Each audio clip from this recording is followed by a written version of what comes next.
ہم یہ کئی بار ثابت کر چکے ہیں کہ جناب انجینئر محمد علی مرزا صاحب علمی طور پر یتیم ہیں، بالخصوص اہل سنت کے منابع کے حوالے سے تو اپنی جگہ پہ، لیکن بالخصوص جو اہل تشیع کے حوالے سے جب بھی انہوں نے بات کیا، مزید تشیع کے حوالے سے ان کو چاہیے مرزا صاحب کو، اگر آپ کو اپنی آبرو بچانی ہے، اپنی عزت بچانی ہے، کہ تشیع کے حوالے سے اپنی ہمیشہ زبان بند رکھا کریں۔ ظاہر بات ہے ابو حنیفہ ان لوگوں سے دین لے کر یا بخاری مسلم کو اپنا بابا مان کے دین لیں گے تو آپ کے بیٹے گھر کیوں ہونے، پھر عقل کا تو پھر ماتم ہی کرنا ہے۔ اعوذ باللہ من الشیطان الرجیم، بسم اللہ الرحمن الرحیم۔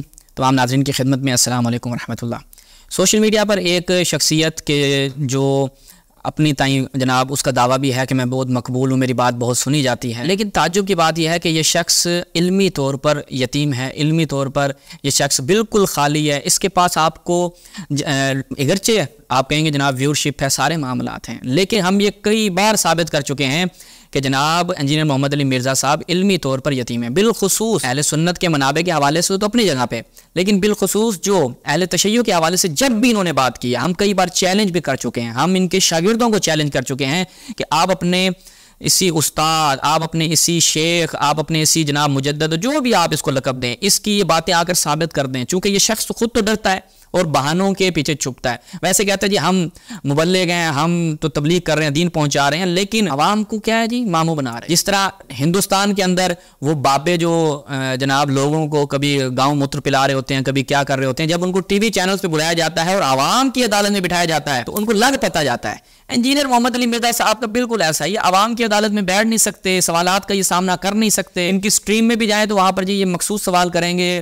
اور ہمارے ابو اماد بھائی جب گئے تھے تو جناب انہوں نے کہا آپ آئیں جہلم، ٹھیک ہے تو پھر دیکھیں گے۔ یہاں سے آپ کو خود اندازہ لگا لینا چاہیے کہ یہ شخص جو ہے وہ کس قدر علمی طور پر خوف زدہ ہے۔ اسے معلوم ہے کہ بھائی عوام کے سامنے تو ہر کوئی ہیرو بن جاتا ہے، عوام میں بیٹھ کے تو آپ دیکھیں کہ جاہل سے جاہل لوگ بھی عوام کے ہاں مقبول پائے جاتے ہیں، لیکن جب علمی میدان میں آئیں گے تو آپ کی 2 منٹ میں ہوا رائٹ ہو جائے گی۔ یہ ملاحظہ فرمائیں۔ آج آپ کو انجینئر محمد علی مرزا کی ایک شرلی سناتے ہیں، اس کے بعد چیلنج کرتے ہیں، یہ جو اس کے چینل پہ بیٹھتے ہیں ہوسٹ جو بھی، میں کہتا ہوں کہ یہ ہمارا چیلنج پہنچائیں اس انجینئر محمد علی مرزا تک، اسے کہیں کہ جرأت ہے تمہارے اندر، بھائی تمہارا سب سے لو لیول کا شاگرد بھی ہے نا، اس کو بھیجو، ہم نہیں کرتے تمہارے ساتھ مناظرہ، تم کہتے ساجد نقوی صاحب سے لکھوا کرو، اپنا لو قسم کا شاگرد بھیجو جو تم سمجھتے ہو کہ بہت ہلکا ہے، ہمیں کوئی آر نہیں ہے، ہم اہل بیت کا پیغام تب بھی پہنچائیں گے، یہ کوئی مسئلہ نہیں ہے کہ بھائی سامنے والا کون ہے، ہم نے اہل بیت کا پیغام پہنچانا ہے، اس کو بھیجو، اس کی تائید کر کے بھیجو، بھائی یہ میرا بندہ تمہارے ساتھ اس موضوع پہ بات کرے گا۔ اگر تمہارے اندر انجینئر محمد علی مرزا کے اندر واقعی اتنی جرت ہے، واقعی اتنی علمی شہامت ہے تو بسم اللہ دے پتہ چل جائے گا۔ آج آپ کو میں اس کی جہالت سامنے رکھوں گا، دیکھیں کہ بندہ کس قدر کانفیڈنس سے جھوٹ بولتا ہے، اور آج تک میں نے جتنے بھی اس کے حوالے سے گفتگو کی ہے شواہد کی بنا پر اور جو کلپس بنائے ہیں، کسی حوالے سے بھی اس کے اندر جرت پیدا نہیں ہوئی، نہ اس میں نہ اس کے شاگردوں میں کہ کوئی آ کے جواب دے، کیوں انہیں پتہ ہے کہ بھائی ہمارے استاد نے ہمارے بندے نے بلنڈر مارے ہیں، تو اب بس چل رہا ہے کام، بھائی دھندا چل رہا ہے، چلنے دو۔ آپ کے لیے حیران کن بات یہ ہے کہ جو غدیر قوم کی حدیث ہے اصول الکافی کے اندر، اس کی صنعت کے اوپر تو کلام ہے۔ اچھا مرزا صاحب، اگر آپ کے اندر جرت ہے، ان صفحے ہم باشے کنارے، اگر آپ کے اندر جرت ہے یا آپ کے کسی شاگرد کے اندر اتنی علمی جرت ہے، تشیع کے ہاں سے الکافی کی روایت کے حوالے سے بیان کر رہے ہیں، غدیر کی بالخصوص روایت کے بارے میں جو آپ بیان کر رہے ہیں، آ کر کلام کر کے دکھائیں۔ رجالی آپ کو اگر واقعی علم رجال تشیع کا پتہ ہے تو بسم اللہ، آپ اپنے کسی شاگرد کو بھیجیں، آپ بھیجیں، ہمارا آپ کو چیلنج ہے، کھلا چیلنج۔ آگے سنیں جی، وہ اتنی تفصیلی حدیث ہی نہیں، اتنی تفصیلی حدیث نہیں، اہل تشیع بھی جو غدیر قوم کی حدیث لے رہے ہیں نا، وہ اہل سنت کی کتابوں سے لے رہے ہیں۔ یہ اس قدر جاہل آدمی ہے کہ بھائی جب ہم حدیث غدیر اہل سنت کتابوں سے استدلال کرتے ہیں تو یہ مناظرے کا اسلوب ہے، یہ جو مد مقابل ہے اس کے مسلمات سے گفتگو کی جائے۔ بھائی اللہ ہم تمہاری کتابوں کے محتاج تھوڑی ہیں، ہمارے عقائد، ہم کہتے ہیں کہ الحمدللہ تشیع کے عقائد اس قدر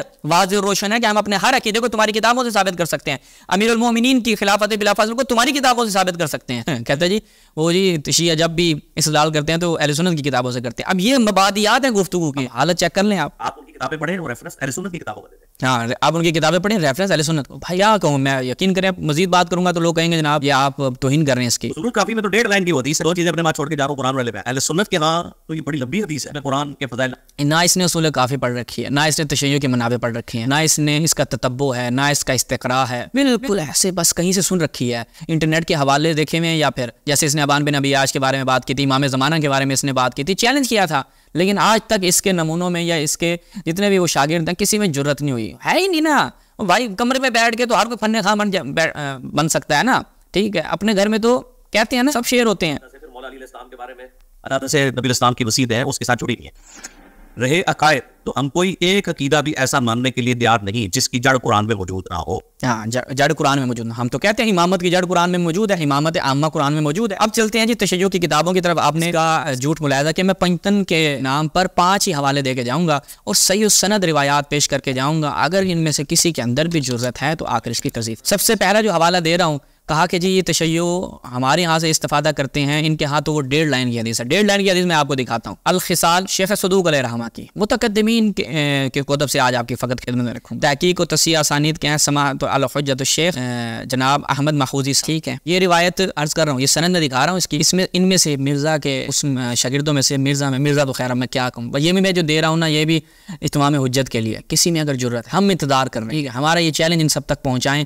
آ کر تضعیف کر کے دکھائیں. اور میں یہ تفصیلی روایت آپ کے سامنے رکھتا ہوں. یہ روایت ملاحظہ فرمائیں. حدثنا محمد بن الحسن بن احمد بن ولي رضی اللہ عنہ قالوا حدثنا محمد بن الحسن الصفار محمد بن الحسین بن ابي الخطاب ويعقوب بن يزيد جميعا عن محمد بن ابي عمير عن عبد الله بن سنان عن معروف بن خرابوز عن ابي طفيل عمرو بن واصلة عن حذيفة بن اسيد الغفاري لما رجع رسول الله صلى الله عليه وسلم من حجة الوداع ونحن معه اقبل حتى انتهى الى الجحفة. جب رسول اللہ جو حجۃ الوداع سے واپس آ رہے تھے, پھر جوفا کے مقام پہ پہنچے, وہاں پر حکم دیا رسول اللہ نے اپنے اصحاب کو کہ یہاں پر رک جائیں. پھر ثم نودي بالصلاة فصلى باصحاب ركعتين فلاں فلاں فلاں. اس کے بعد رسول اللہ جب خطبہ دیتے ہیں پورا وقت انی قد دعیت فاجبت وانی مسئول اما ارسلت به الیکم واما خلفت فیکم من کتاب اللہ وحجته وانکم مسئولون فما انتم قائلون لربکم قالوا نقول قد بلغت ونصحت. آپ نے ہمیں نصیحت کی, پہنچایا, کوشش کی, فجزاک اللہ عنا افضل الجزاء. ثم قال, پھر رسول اللہ نے کیا فرمایا, الستم تشهدون ان لا الہ الا اللہ وانی رسول اللہ الیکم. سب جنت حق ہے, جہنم حق ہے, جو ہے اس کے بعد موت حق ہے, وغیرہ وغیرہ سب کا اعتراف کرواتے ہیں. اس کے بعد کیا فرماتے ہیں جی,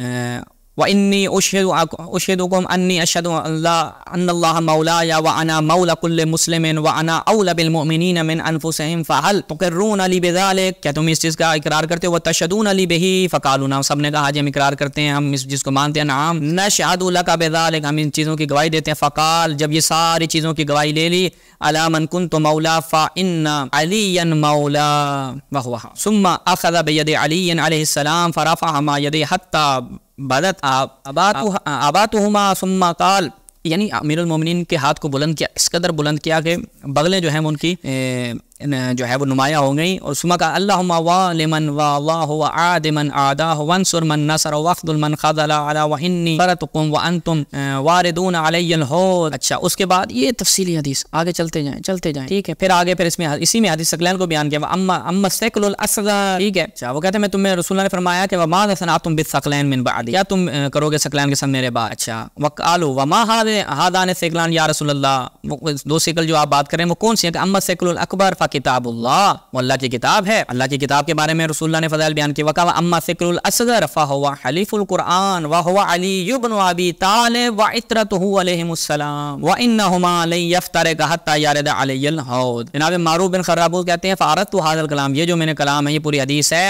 علی ابی جعفر علیہ السلام, امام باقر علیہ السلام کی خدمت میں عرض کی. فقال صدق ابو طفیل رحمہ اللہ, کہ ابو طفیل نے جو ہے وہ سچ بیان کیا. هذا الكلام وجدناه في کتاب علی علیہ السلام عرفناه. اور اس کے دیگر اسناد کو یہاں پہ بیان کرنے کے ساتھ کہتے ہیں وسند من اصح الاسانید رجاله ثقات اجل عیون عظام وسنده صحیح. تو یہ یہاں سے اسی روایت کو جناب عاصم موصلی صاحب نے اپنی رجال احادیث معتبرہ میں بھی نقل کیا ہے, اور دیگر کتابوں میں بھی یہ روایت اس کی تصحیحات ہمارے علماء نے بیان کی ہیں. دوسری پنجتن کے نام پہ جیسے میں نے کہا 5 روایتیں رکھ کے جاؤں گا معجم الاحادیث المعتبرہ. پہلے سب سے تفصیلی روایت آپ کی خدمت میں رکھی, کہا کہ جن کے احادیث غدیر صحیح نہیں ہے یہ ملاحظہ فرمائیں اسی معجم الاحادیث المعتبرہ کے, جن میں وہ معتبر احادیث کو لے کر آئیں. الکافی کی اس روایت کو نقل کرتے ہیں کہ جس میں قال رسول اللہ فی علی, یہ رسول اللہ نے مولا علی علیہ السلام کے بارے میں کہا, اور کہا اس کی سند میں بھی کلام ہے. اگر میں نے کہا نا ضرورت ہے تو آ کر کلام کر کے دکھاؤ. اور عاصم موصلی صاحب جیسے بندے نے وہ اپنی کتاب میں حدیث معتبرہ میں اس روایت کو نقل کیا ہے کہ فقال رسول اللہ فی علی من کنت مولا فعلی مولا وقال اوصیکم اللہ بکتاب اللہ. یہ دوسری روایت. اس کے بعد تیسری روایت کی طرف آ جائیں. یہ کیا جی معجم الاحادیث المعتبرہ پھر عاصم موصلی صاحب کی. میں اس لیے اس کتاب سے لے کر آیا ہوں کہ جس پر آپ یہ کہہ سکتے ہیں کہ شدید سندی منہج کے ساتھ یہ روایات کی جانچ پڑتال کرتے ہیں. اور یہ اپنی کتاب میں اب دیکھیں, یہ پھر ایک اور روایت جو انہوں نے الکافی سے بیان کیا ہے, نہایت تفصیل کے ساتھ وہ جناب بیان کر رہے ہیں. اس کو ملاحظہ فرمائیں. وہ یہ ہے کہ اللہ تعالیٰ نے جو ہے وہ رسول اللہ کو حکم دیا بے ولایت علی, اور ان کے اوپر یہ آیت نازل ہوئی انما ولیکم اللہ ورسول والی. اس کے بعد کہا کہ فرض کیا کہتے ہیں ولایت اول الامر, اور اللہ تعالیٰ نے ولایت اولی الامر کی اس کو واضح ولایت کو فرض کیا، فلم یدرما، یا لوگ نہیں جانتے کہ یہ اس سے کیا مراد ہے، تو اللہ تعالیٰ نے حکم دیا جناب محمد کو کہ ان یفسر لهم الولایہ، ان کے لیے تفسیر کرے ولایت کو، کما فسر لهم الصلاۃ والزکات والصوم والحج، جس طرح سے رسول اللہ نے ان کے لیے نماز، روزہ، حج، زکات کی تفسیر کی ہے۔ پھر جناب وہ کیا کہتے ہیں وتخوف ان يرتدوا عن دینہم، رسول اللہ جو ہیں وہ اس چیز کا خوف رکھتے تھے کہ لوگ کہیں مرتد نہ ہو جائیں، ان کی تکذیب نہ کریں۔ وہاں پر اللہ تعالیٰ نے کیا فرمایا، یا ایھا الرسول بلغ، آپ پہنچائیں، ان لوگوں کی ٹینشن نہ لیں، اگر آپ نے یہ کام نہیں کیا، واللہ یعصمک من الناس، اللہ آپ کو ان سے بچائے گا۔ پھر وہاں پر